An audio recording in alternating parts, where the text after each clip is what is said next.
Hello बच्चों। वि- विषय रसायन विज्ञान भाग 1 विद्युत रसायन इलेक्ट्रोकेमिस्ट्री के लेक्चर नंबर 6 में हम लोग पढ़ेंगे इलेक्ट्रोड विभव का मापन। देखिए, इलेक्ट्रोड विभव का मापन क्या है, कैसे इलेक्ट्रोड विभव मापा जाता है। देखिए, किसी चीज को मापने के लिए हमें क्या होता है, सापेक्षता की जरूरत पड़ती है। अर्थात किसी चीज का मापन तभी हम कर सकते हैं जब हम किसी चीज को हम किसी के सापेक्ष मापेंगे। जैसे अगर हम कहें एक ये लकीर है, मान लीजिए इसको, यह छोटी है कि बड़ी है, इसका मापन हम कैसे कर सकते हैं। ठीक है, यह बड़ी है कि छोटी है, यह मापन तब हम कर पाएंगे जब जब तक का हम क्या करते हैं, इसके सापेक्ष हम कोई बड़ी लकीर या इसके सापेक्ष छोटी लकीर नहीं खींच देंगे। जैसे देखिए, अब इसका देखिए मापन संभव है। पहले जब हम लकीर खींचे थे इसका मापन संभव नहीं, क्योंकि ये बड़ी है छोटी है कैसे हम बताएंगे। लेकिन जब यूं ही हम एक बड़ी लकीर खींच दिए तो अब इसके सापेक्ष क्या हो गया, छोटी है। और यहाँ पर भी एक लकीर खींच दिए तो इसके सापेक्ष क्या होती है, बड़ी है। यानी कहने का मतलब इनका मापन तभी संभव हो सका जब हम क्या करते हैं, इनकी सापेक्षता हमें मालूम हो गई, यानी इसके सापेक्ष हम इसका मापन कर सकते हैं। उसी तरह से किसी भी धातु के इलेक्ट्रोड के विभव को मापने के लिए सापेक्षता की जरूरत होती है। अर्थात एकल इलेक्ट्रोड का मापन संभव नहीं है, अर्थात एकल इलेक्ट्रोड का मापन नहीं किया जा सकता है। परंतु दो इलेक्ट्रोडों से बने गैलिलियो सेल का ईएमएफ जो होता है पोटेंशियोमीटर द्वारा मापा जा सकता है। इसके द्वारा पोटेंशियोमीटर द्वारा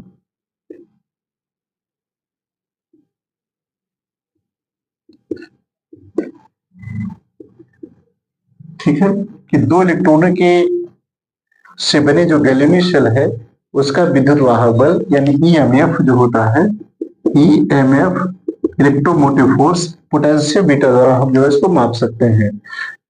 अतः दो इलेक्ट्रॉनों के विभवों का जो बीजीय अंतर होता है वही क्या होता है, उसका जो है विद्युत वाहक बल होता है। ठीक है, जैसे देखिए इसके लिए एक फार्मूला है, ई सेल बराबर ई कैथोड माइनस ई एनोड।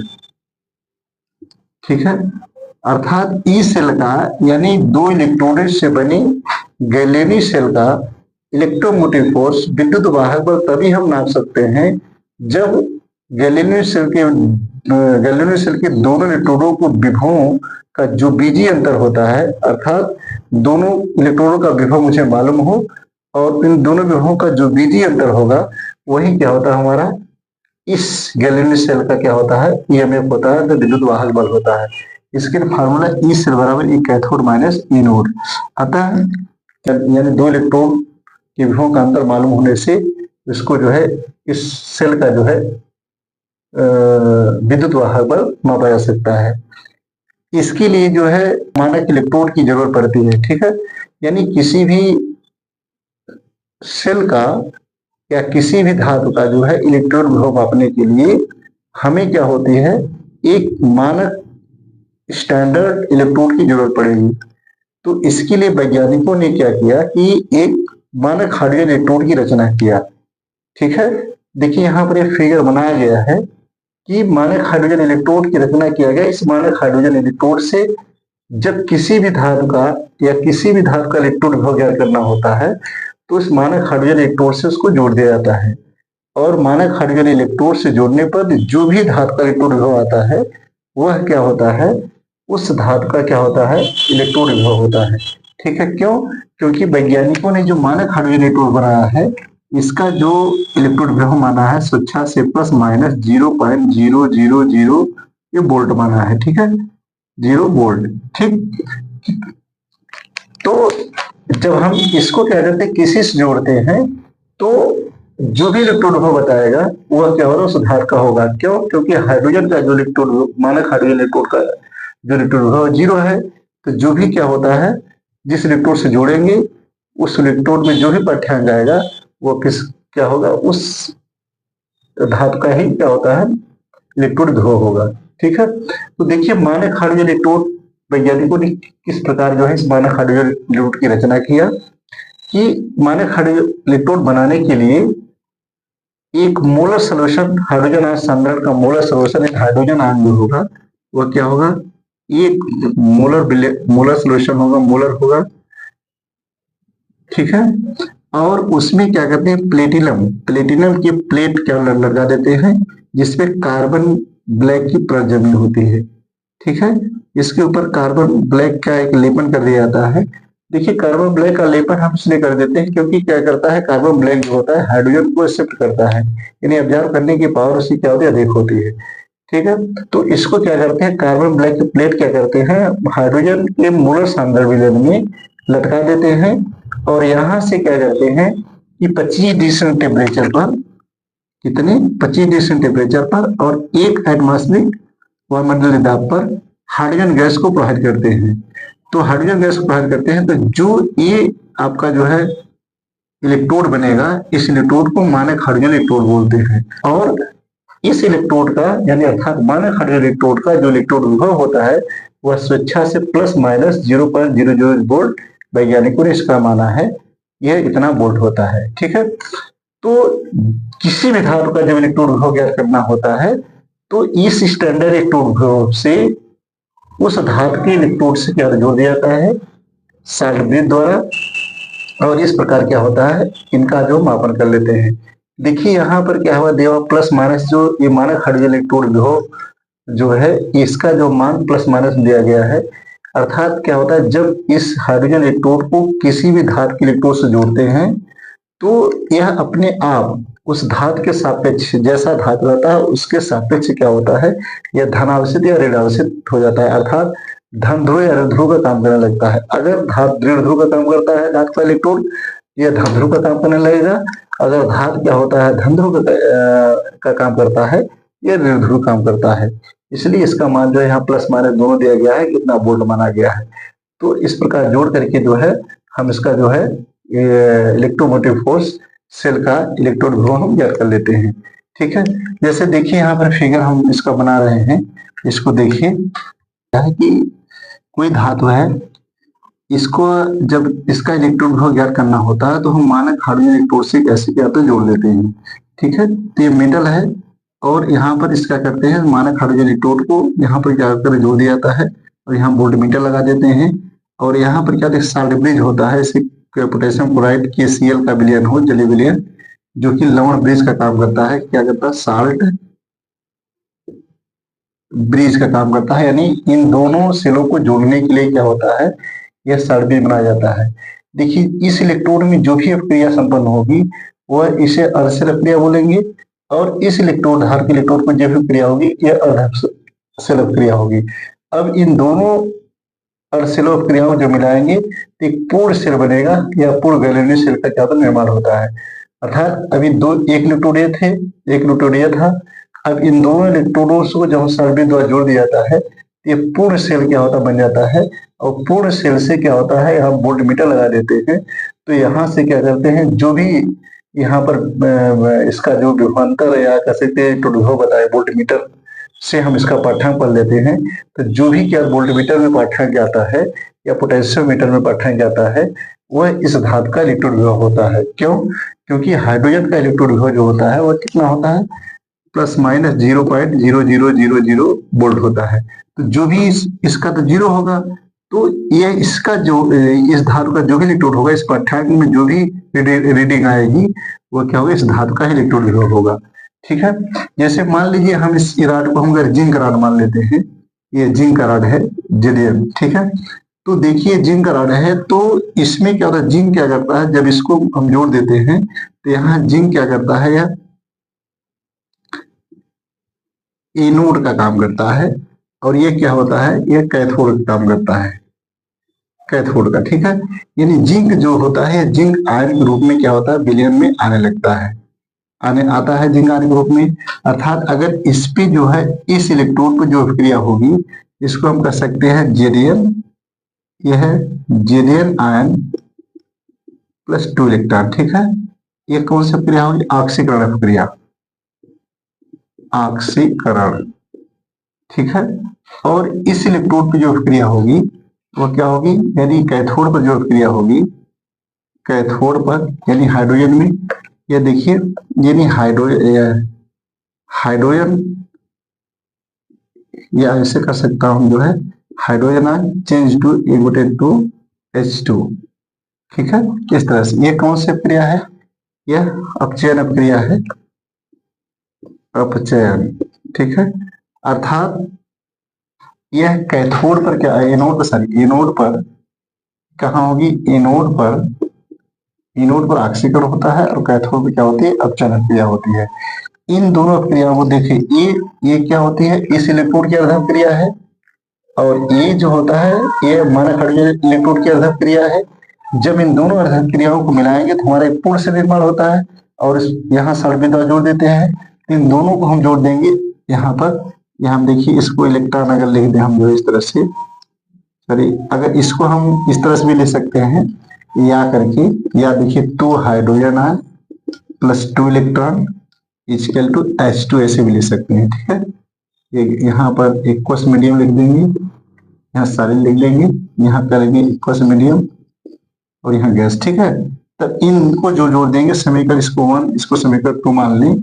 यह अर्ध अपक्रिया, यह ऑक्सीकरण अर्ध अपक्रिया और ये अपचयन अर्ध अपक्रिया, इन दोनों क्रियाओं को जोड़ देंगे तो हमारे क्या पूर्ण सिर्फ क्रिया बन जाएगी। तो पूर्ण सिर्फ क्रिया में जेडियम अब प्लस 2 हाइड्रोजन इजिकल टू क्या होगा, देखिए इलेक्ट्रॉन ट्रांसफर हो जाएगा जोड़ में, और एक होगा जेडियम डाइपॉजिटिव प्लस यानी H2। ये जो होगी हमारी ये सेल अपक्रिया होगी। ये कौन सी क्रिया थी, यह अर्धसेल अपक्रिया, और ये भी क्या है, अर्धसेल अपक्रिया। अर्थात ये जिंक रॉड पर क्या होता है, ऑक्सीकरण अपक्रिया होगी, और जो हमारा एनोड का काम करता है, और जो माने हाइड्रोजन इलेक्ट्रोड होगा उसकी जो अर्धक क्रिया होगी अपचयन अर्धक क्रिया होगी, जो कि हमारा क्या होता है, कैथोड का काम करता है। ठीक, देखिए जो गैलियनी सेल होता है, गैल्वेनी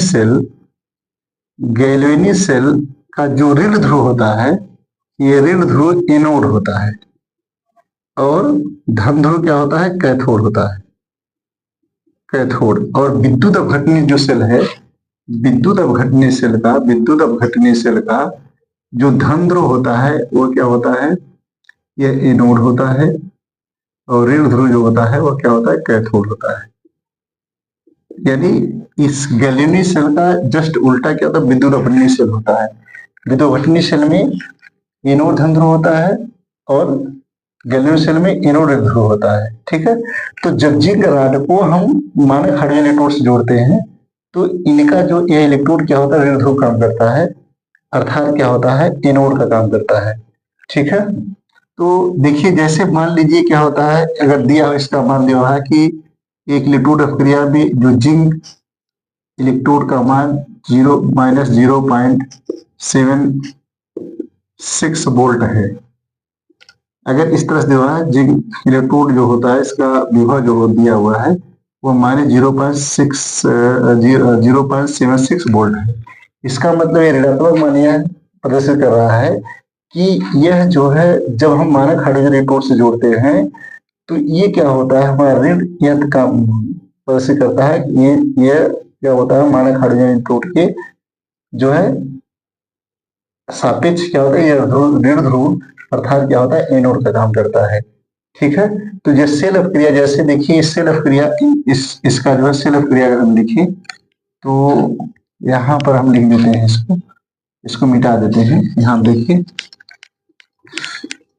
जैसे ई सेल बराबर, देखिए ई सेल बराबर ई कैथोड माइनस ई एनोड था, ई एनोड।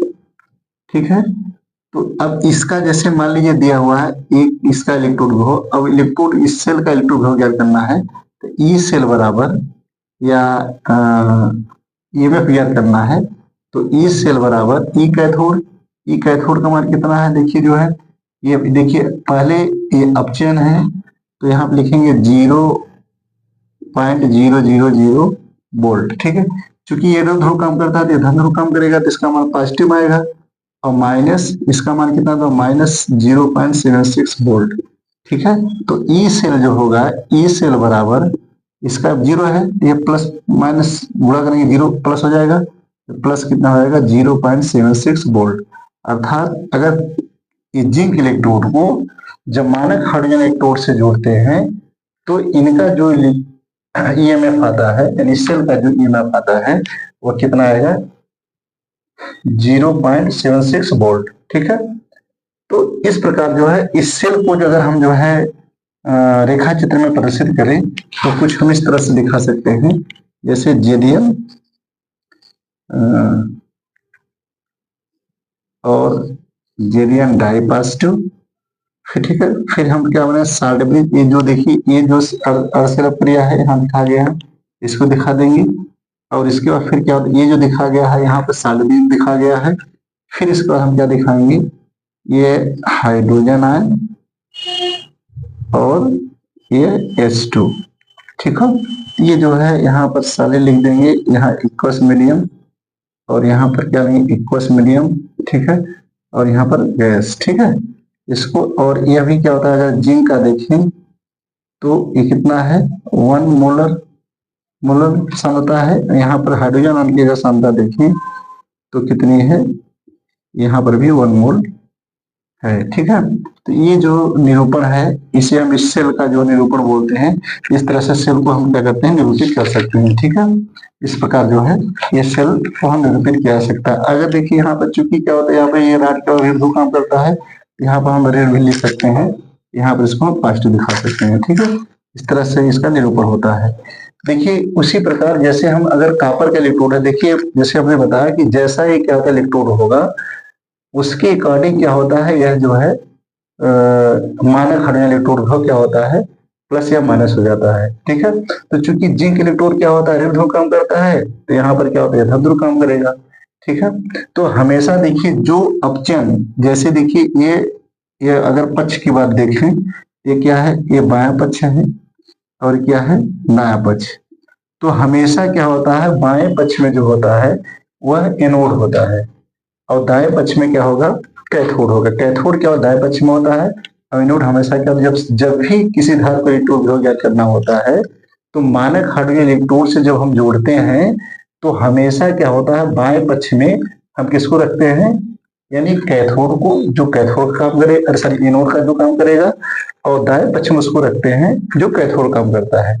ठीक है, अगर इस जिंक के स्थान पर कॉपर का हम अगर इलेक्ट्रोड लेते हैं, अगर कॉपर इलेक्ट्रोड बनाएंगे तो देखिए कॉपर का अगर निरूपण हम करते हैं तो इस प्रकार देखिए जो है, यहाँ पर जब हम कॉपर इलेक्ट्रोड को बना देते हैं, जैसे इसका हम जिंक के स्थान पर हम क्या करते हैं, कॉपर जोड़ देते हैं, तो देखिए अब यहाँ पर क्या होता है, ये बाएं पक्ष में क्या हो गया, यहाँ पर बाएं पक्ष, इसके कारण ये बाएं पक्ष में हो गया, ये क्या हो गया, दाएं पक्ष में। ठीक है, तो अब यहाँ देखिए क्या होता है, ये धन ध्रुव काम करेगा और ये क्या होता है, सॉरी ये ऋण ध्रुव काम करेगा और ये क्या होगा, धन ध्रुव काम करेगा। यानी धन, ये जो कॉपर की राड होगी वह धन इलेक्ट्रोड काम करेगा और जिंक की, अरे मानक हाइड्रोजन इलेक्ट्रोड जो होगा वो ऋण इलेक्ट्रोड का काम करेगा।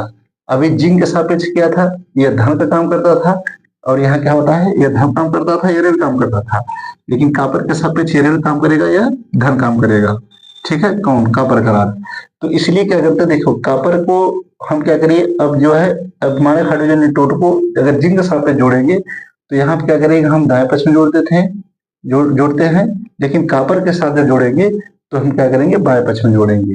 ठीक है, इसका हमेशा जोड़ते समय इसको ध्यान दिया जाता है कि हमेशा जो होता है कैथोड जो होता है, एनोड जो होता है वह बाएं पक्ष में होता है और कैथोड जो होगा वो क्या होगा, दाएं पक्ष में होगा। ठीक है, जैसे मान लीजिए कॉपर का दिया होगा, कॉपर का इलेक्ट्रोड अगर दिया हुआ है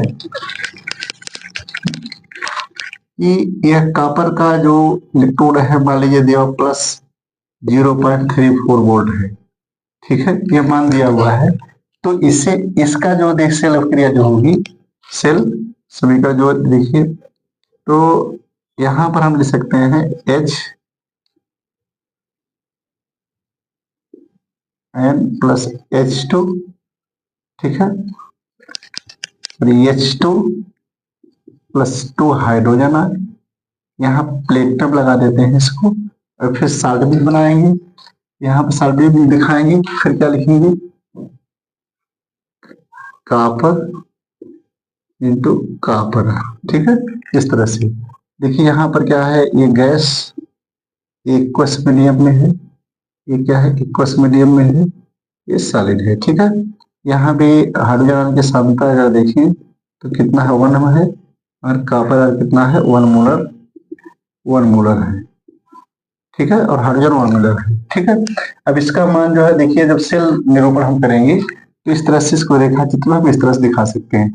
देखिए यहाँ पर H2 किसके कौन सा काम करता है, प्लस काम करता है, और कॉपर, सॉरी, यहाँ पर H2 के साथ माइनस का, और कॉपर क्या होता है, प्लस काम करता है, ठीक है। जिंक केस में क्या था, इसका उल्टा था।